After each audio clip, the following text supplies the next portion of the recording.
Would you believe me if I said you could beat Pokemon Blue with only a level 7 Spearow? If you have doubts, I'm here to tell you it's 100% possible, and in this video I'll go over my first attempt at doing so. It's also my first speedrun attempt at the any percent no save corruption category of the game, so I'll talk about some of the ways this run works and can be done fast. I'll start off with some background information. From the moment you boot up the game, Pokemon Blue has an internal counter that changes, and this counter affects things like what Pokemon you encounter, your trainer ID, and much more.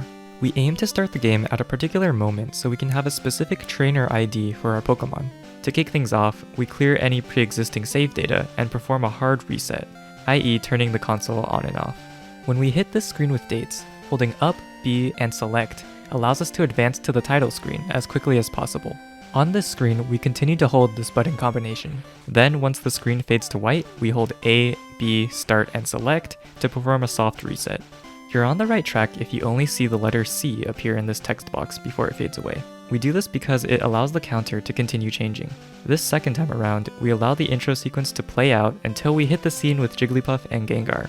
Once Jigglypuff stops moving to the right, we want to press and hold A to reach the title screen. Then, holding Start allows us to enter a menu. However, we want to back out as soon as we enter by holding B before starting a new game. Back on the title screen, as soon as Squirtle moves off screen, we want to hold Start. If you see Hitmonlee on the title screen after Squirtle, that's a good indication we set up the trick correctly. Then creating a new game by holding A should start a file with a specific trainer ID. However, we won't be able to check this out until we get our Pokemon. From here, we mash through the text as fast as possible until we're allowed to name our character. We'll need a specific name, so we name our trainer Manatif. Then we'll have to give our rival a similarly weird name, Red. These names need to be exact or we'll run into issues later. At this point, we can play the game normally for a bit. So we run into the wild grass, get abducted by Professor Oak, and choose our starter of Charmander because I think Charmander is pretty cool. You can choose Bulbasaur too, but this will change a later part of the route, so if you're looking to follow along, I'd stick with Charmander for now. It's also important to name the Pokemon A, since this can help move things faster during text boxes that come up. Here, I checked my Pokemon to make sure it had the correct trainer ID. The number you're looking for is 61896. If this isn't correct for you, you'll have to do the setup all the way from the beginning again. I was able to get the correct value, so my run continued. Once we try to leave the lab, we'll be challenged by our rival, but no worries. Our main goal here is to simply end the battle as quickly as possible. We won't need XP for our starter since Spearow will later become our main carry. My battle went pretty well here since I got a critical hit to start off, and the enemy Squirtle didn't hit me until the very last turn. Then we headed to Viridian City, picked up Oak's parcel, and brought it back to the professor as usual. Upon our return to Viridian is where things get difficult. We'll first need to stop by the mart and pick up some Pokeballs and antidotes. We'll need these for catching a Spearow and for later fights in case we get poisoned. After that, we want to navigate to this exact spot, save, and hard reset the game. We're going to do another manipulation, like the one to obtain a specific trainer ID, only this time it's more movement based. Accomplishing this will force an encounter with a level 5 Spearow. This one's much trickier, so I'll try to keep this simple. On the Game Boy screen, we want to hold left and A until the screen with dates shows up. Then, as before, we hit up, B, and select to reach the title screen, and hold start to pass this screen. Then hold A to advance into our save file. Once in-game, we'll need to move along this specific path to guarantee an encounter on the first grass tile we step on. However, not only will you have to take this route, you'll need to press A on 4 specific tiles in order to stagger your movement. I'll walk you through the motion. You need to take 1 step left, 2 steps down, 1 step up and press A, then take another step up. Then you follow the wall and continue moving left, pressing A on this grassy looking tile. Keep going left until you hit these marshmallow walls. You'll need to press A next to this marshmallow, then turn the corner and press A one last time on the tile before the grass. This is the exact path you'll need to take, and it has to be done in one swift and complete motion as soon as you gain control of your character. I'll show it in one full motion so you can get a better feel for it. This is probably the most difficult trick of the run, and took me a few tries to finally get right.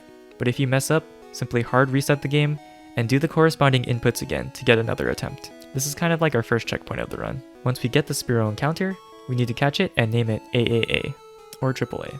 This Spearow will now become the superstar carry of our run. We're heading into the endgame now, if you can believe it, but we'll first need to say goodbye to our starter. We head to the Pokemon Center in Viridian, deposit our starter, and heal our sole member of the party. Our next destination is Viridian Forest, but we also pick up this potion along the way for extra security. When we enter the forest, we want to take a specific route to avoid some trainers and Pokemon encounters. It's most important to dodge the trainer to the right of this area, since he'll be an important fight later. After walking through a lot of grass, and hopefully avoiding encounters, we make our way to this section of the map. Then walk 8 steps down the middle column of the grass. We save, and reset one last time to do a final manipulation. On the Game Boy screen, we want to hit left. Then use a similar method as the Spearow manipulation to enter the game as soon as possible.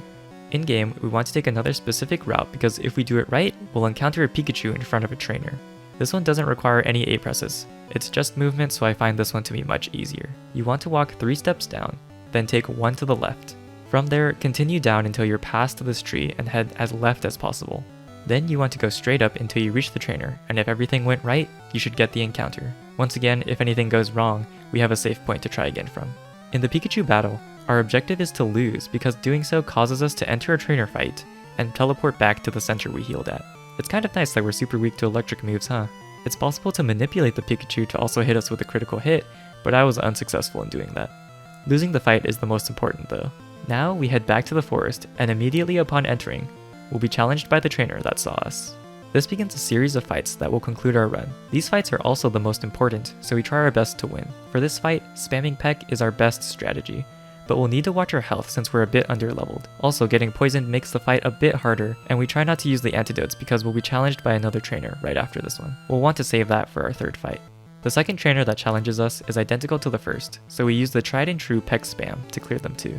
After returning to the overworld, the game will be glitched now, and things will move a lot more slowly. You'll notice that some text boxes have error messages, so this is a good sign. I took this time to restore my HP and save because I knew the game has a chance to crash after this last fight. Then, I slowly maneuvered my way to this trainer we avoided earlier and challenged him. This is the only fight that we need to win, but it's probably the easiest of the 3. He has a level 6 Weedle that went down in 2 pecks, and a level 6 Caterpie that also went down in 2 pecks. With our victory, Spearow and I were teleported to the Void.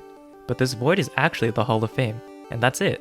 We technically beat Pokemon Blue with just a level 7 Spearow. And after we have our underfilled Pokedex evaluated by Professor Oak, our run officially comes to an end. While the result may not be as satisfying as beating the Elite Four, I think it's cool to see how speedrunners have broken the games they played to produce results like this. My goal for this video was to try and share the speedrunning method while keeping it simple for newcomers. But there are a lot of intricacies to the game that can make portions hard to understand. I hope this video was enjoyable for you and offered some opportunity to learn about the Pokemon games and speedrun.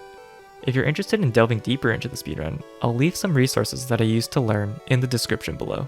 If you struggled with any of the tricks in the run, there will be some videos that can help as well. If anything, I hope this is a good message that you shouldn't let your dreams be dreams. If a level 7 Spearow can be in the Hall of Fame, then you can achieve whatever you want as well. Thanks for watching.